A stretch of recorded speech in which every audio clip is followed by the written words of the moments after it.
पाक अलैहिस्सलाम ने फरमाया जो दुआ तू किसी के लिए मांगता है अल्लाह पहले तेरे हक में कबूल फरमाता है। तो खुश हो गए आप लोग। ओ भाई दुआ मांगे किसी के लिए, बद्दुआ नहीं करनी किसी के लिए भी बद्दुआ। हमारे यहाँ ना एक बहुत बड़ा तबका जज्बाती लोगों का है। हमारे एक उस्ताद कहा करते थे जज्बाती लोगों से दोस्तियां नहीं करनी चाहिए, जज्बाती लोगों से ताल्लुकात नहीं बनाने चाहिए, इसलिए कि जिस बंदे का अपने ऊपर कंट्रोल ही नहीं तो वो किसी के हक में क्या करेगा। वो कहते थे जज्बाती लोगों से बचो। ओ भाई हम बड़े जज्बाती हो जाते हैं, जरा सी शिद्दत आई नहीं घर में लड़ाई, और लड़ाई भी किससे, घर वाली से, बददुआएं शुरू कर दी, अपने आप को बददुआएं दे। लड़ाई किससे हो रही है, बहन भाइयों से, बददुआएं शुरू कर दी। माँ बाप से लड़ाई हुई, बददुआ दे रहे, और बड़ी बड़ी तलख होके, बड़ी बड़ी सख्त होके। ओ भाई आप क्यों ऐसे जुमले कहते हैं, क्यों सख्त लफ्ज बोलते हैं। सही मुस्लिम में हदीस है, नबी पाक अलैहिस्सलाम ने 3 चीजों का नाम लेके फरमाया ना अपने आप को बद्दुआ देना, ना अपनी औलाद को बद्दुआ देना, ना अपने माल को बद्दुआ देना। ऐसा ना हो कि जब तुम वो दुआ कर रहे हो तो वक्त कबूलियत का हो। कभी भी अपनी औलाद को, अपने आप को, अपने अमवाल को बद्दुआ ना दो। क्यों ऐसे जुमले बोलते हो। यानी गुस्से और जलाल में भी जब अपने बच्चे के लिए बात करो तो प्यार वाली बात करो, गुस्से में, जलाल में, जज्बातियत में भी बहन भाइयों के लिए, घर वालों के लिए, अपने लिए बात करो तो मोहब्बत वाली बोली बोलो।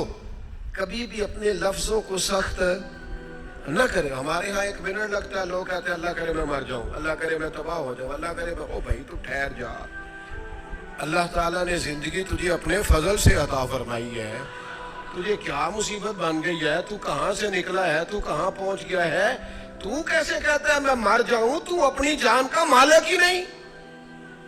तू मालिक होता तो अपनी मर्जी के खानदान में पैदा होता, अपनी मर्जी की तारीख को पैदा होता, अपनी मर्जी के मुल्क में पैदा होता।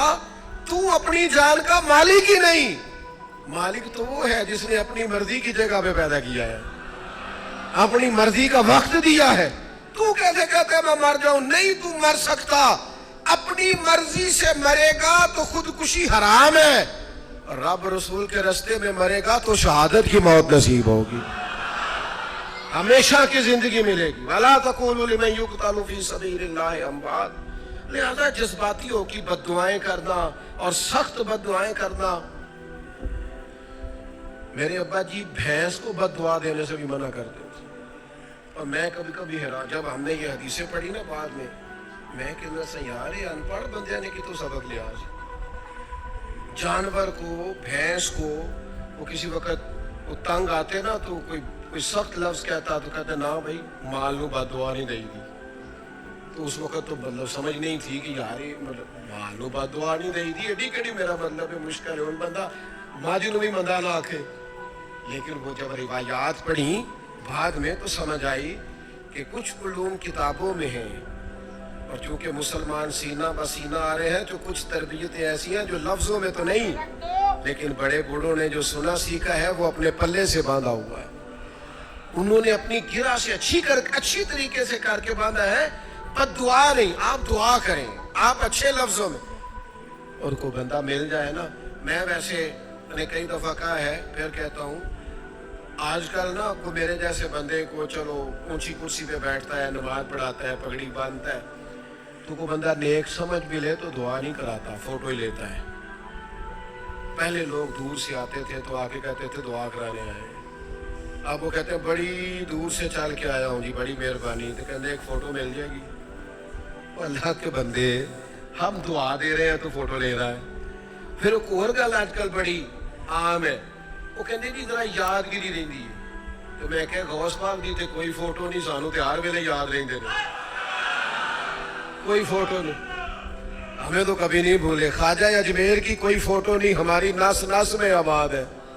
इमाम आजम अबू हनीफा की कोई फोटो नहीं, लेकिन हम तो हनफी हैं, उनका नाम ले लेके जीते हैं। मेरे हजरत साहब के साथ कोई फोटो नहीं, जुर्रत ही नहीं थी, इतने काबिल ही नहीं थे कि साथ खड़े हो सके। वो मेरे घर कभी नहीं आए, اور میں سمجھتا تھا گھر اس قابل بھی نہیں کہ اتنی بڑی ذات کو میں کہوں کہ تو میں کو جیتے دل بر سونا، اور کتنا سونا، او سونا تے رج کے سونا، تے سونا جی میں سویرا، میں کو جاتے رج کے کو جاتے کو جا جی میں ہنیرا۔ کبھی اتنی جرت ہی نہیں کی، اتنی طاقت کے ساتھ کھڑے ہو کے کہیں کہ میں تیرے برابر ہوں تو فوٹو بنا، اتنی جرت کبھی ہوئی نہیں۔ لیکن کیا کریں، دور بدلا، حالات بدلے، زمانہ بدلا، طور طریقے بدلے۔ وہ کبھی لوگ مشائخ کے پاس دعائیں لینے جاتے تھے، کہتے تھے ہم آئے ہیں کوئی دعا کر دے، وقت بدل گیا، 30 سیکنڈ کی ویڈیو رہ گئی۔ او خدا کے بندو، تھوڑا سا روحانی زندگی کی طرف آؤ، روحانی زندگی کی طرف۔ او بھائی دعائیں کرائیں، اپنے لیے گوانیاں پکی کریں، اپنی والدہ سے، اپنے والد سے، اپنے دادا سے، اپنے نانا سے، اپنی نانی سے، اپنی دادی سے، اپنے بہن بھائیوں سے، اپنے دوستوں سے، اپنے مرشد سے، اپنے استاد سے دعا کراؤ۔ ان سے کہو ایک دفعہ میرے لیے ہاتھ اٹھا دیں اللہ کی بارگاہ میں صحیح روایت پیش کرتا ہوں، میرے نبی کریم نے فرمایا تھا عمر فاروق سے، سیدنا عمر سے، قطعی جنتی عمر جن کا حضور جنت میں محل دے کے آئے، نبی کریم نے فرمایا تھا عمر لوگ حج کرنے آئیں گے، جہاد کے لیے آئیں گے، اگر یمن والے لوگ آئے اور تجھے ان میں سے میرا اویس کرنی مل گیا تو عمر اس سے اپنے لیے دعا کرا لینا، عمر اویس سے دعا کرا لینا، اسے کہنا تیرے لیے دعا کر دے۔ حضرت فاروق اعظم ڈھونڈتے رہے، ملاقات ہوئی سیدنا اویس کرنی سے، کہا دعا کر دے یار میرے لیے۔ وہ ڈھونڈو، کوئی بیٹھا ہوا مجھے دور دعا دیتا ہے، میں ڈوبتا ہوں پر سمندر اچھال دیتا ہے۔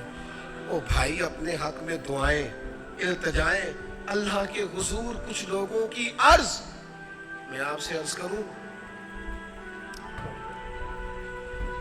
کچھ لوگوں کو دعا لگ جاتی ہے۔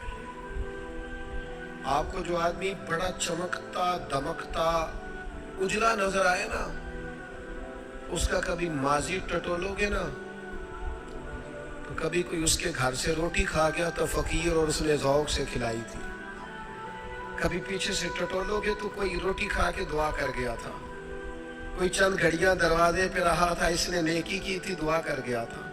کبھی ٹٹولو گے، ڈھونڈو گے تو بیمار ماں نے کسی کو دعا دی تھی کہ پتر اللہ تیرے اوپر فضل کرے، کسی کے بوڑھے باپ بیمار نے دعا دی تھی اللہ تجھے کسی کا محتاج نہ کرے، کسی نے دعا دی تھی۔ وہ دعا ہے جو اس کے دائیں بائیں آگے پیچھے چلتی ہے۔ حضرت مولا علی شیر خدا رضی اللہ تعالیٰ عنہ گرمیوں میں بھی موٹے کپڑے پہن کے پھرتے تھے۔ لوگوں نے کہا حضور سخت گرمی اور پھر آپ تو بڑے دلیر آدمی، جوان اور گرمیوں میں بھی موٹے کپڑے۔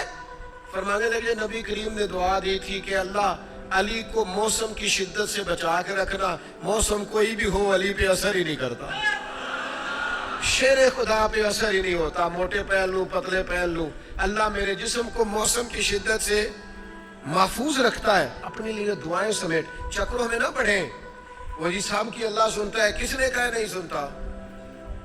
لیکن کچھ ایسے ہیں جو ہاتھ اٹھا دینا تو رب کریم قبولیت سے فرماتے ہیں دیر نہ کرنا، ذرا جلدی جانا، قبولیت سے اللہ کہتے ہیں۔ کچھ ایسے ہیں جو ہاتھ اٹھا دینا ہاتھ تو اللہ تعالیٰ مرحوم خورشید گیلانی سے اللہ تعالیٰ ان پر فضل کرے۔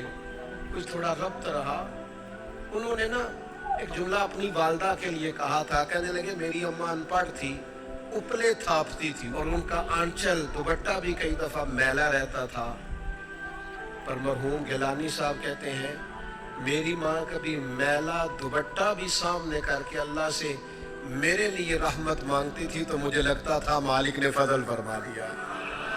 بھائی اپنی رحمت اپنی والدہ سے، والد سے، بوڑھوں سے، بزرگوں سے دعائیں لیں۔ کچھ دعائیں ایسی ہوتی ہیں جو کرم کر دیتی ہیں، جو آسانی۔ اور ایک دوسرا پہلو بھی ہے، کبھی کسی بندے کو اتنا تنگ نہ کرنا کہ وہ اتنی تکلیف میں آئے کہ وہ خود تو کچھ نہیں کر سکتا، ماڑا ہے، لیکن پھر وہ رات کو اپنے رب کی بارگاہ میں بیٹھ کے کہے کہ تو حاکم و عادل ہے مگر تیرے جہاں میں ہے تلخ بہت بندہ مست